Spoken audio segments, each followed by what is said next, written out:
Now, let's come to measure the intensity of radio frequency or microwave radiation. There are two ways to do it: exposure on the one hand and dose on the other. Now, dose is really easy to understand. If you imagine an injection, it's what is actually absorbed by the human body. But exposure is what's out there in the environment potentially to be absorbed. And sometimes that's the only measure we have. For example, we can take a meter to a school, as I did a few days ago, and we can find out what the levels are in the library, near the Wi-Fi box, near the laptops. You know, when I did that, by the way, I found that the levels differed enormously.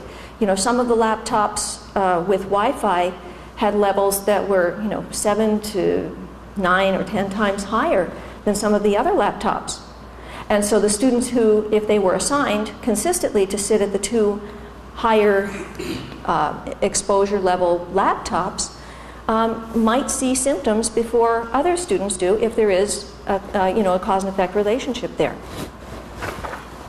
So actually, let's look then at real studies. Okay, and I have all of these studies for you if you have any question about them. This is a graph from a literature review that I performed back in 1998 and have continued to update.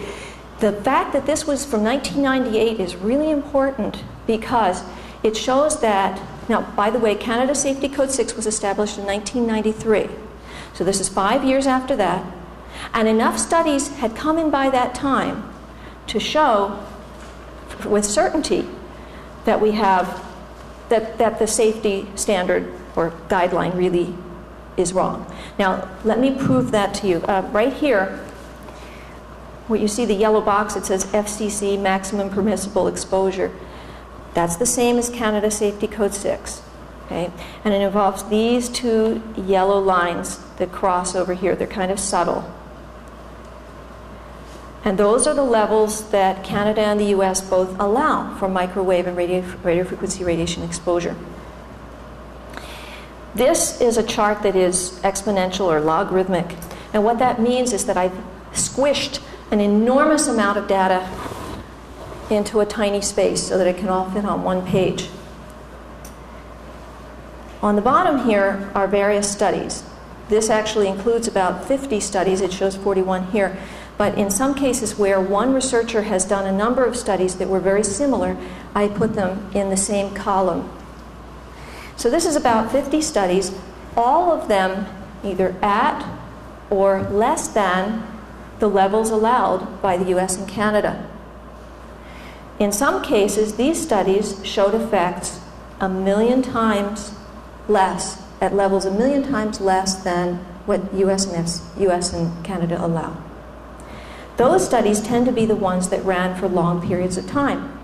I had researchers amongst these animal studies here who, and I always talk to researchers on the phone because you get much more honesty on the phone than you can get in a published study because there are pressures to say certain things in studies.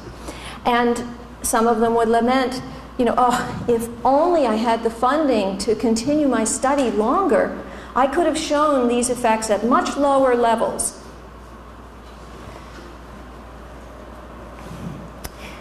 In some of these cases where harm was shown, and by the way, these are all cases where I've graphed the actual numbers in the study of the exposure levels at which the author concluded there was harm in the study. And some of these lowest levels involve both human and animal studies kind of out in the wild or in humans' natural surroundings, where there was a long, long duration of exposure, of months to years' time. In fact, in this low one right here, this is a bovine study where there was a transmitter, and the cows were all in the field nearby, and the cows' melatonin levels were measured. People would swab their tongues. And so they had a pretty good idea of how much melatonin these cows had. Well, one night, the cell transmitter, it actually was a shortwave transmitter, was turned off. All of a sudden, the cow's melatonin levels went up and stayed on for 3 nights until the tower was turned on, at which point the melatonin levels by night were suppressed again. The cows didn't know that the tower had been turned off. So that was a good study. In fact, the humans in the area had no idea that the tower had been turned off for 3 days and 3 nights either. And it turned out that during that time, the humans were sleeping better, at least they were reporting that they were sleeping better. They didn't need as much coffee during the day, and so on. Part of that study also involved school children. Long-term study of school children showing impaired cognition and slower school promotion rate in those children right near that transmitter. So if we have time later, I'm happy to tell you more about these specific studies, the levels in which they occurred, and what happened in them. Just to give you a sense of some of the research out there, this is just very, very small portion of the studies that are out there that are at levels at or less than what the US and Canada allow. Here's just a list of studies. There are many, many more than these. Here's another list of studies by absorption rate. And here are just some, not all, of the kinds of outcomes that you can see. Now, some of these outcomes occur at somewhat higher levels, some occur at somewhat lower levels, but these are all from radio frequency and microwave radiation at levels less than what the US and FCC allow. And they're generally in the categories of neurologic, cardiac, and immune. There's some endocrinology involved and some ocular system at the somewhat higher levels. So people then ask, well, how do these levels compare with other standards or guidelines from around the world? And here's a snapshot to give you an idea this was actually from 1999. There's another snapshot on the very back of your packets that are stapled, showing the variance of standards or guidelines internationally today. And you'll see that they vary by many orders of magnitude. Look at this. Here's what the US and Canada allow at this top on the red level here. The UK has just gone beyond the US and Canada and allowed much more. But at this time, the US and Canada were the worst offenders, if you will, in terms of laxity and in non-protectiveness toward the public. And you see that Italy allowed 100 times less.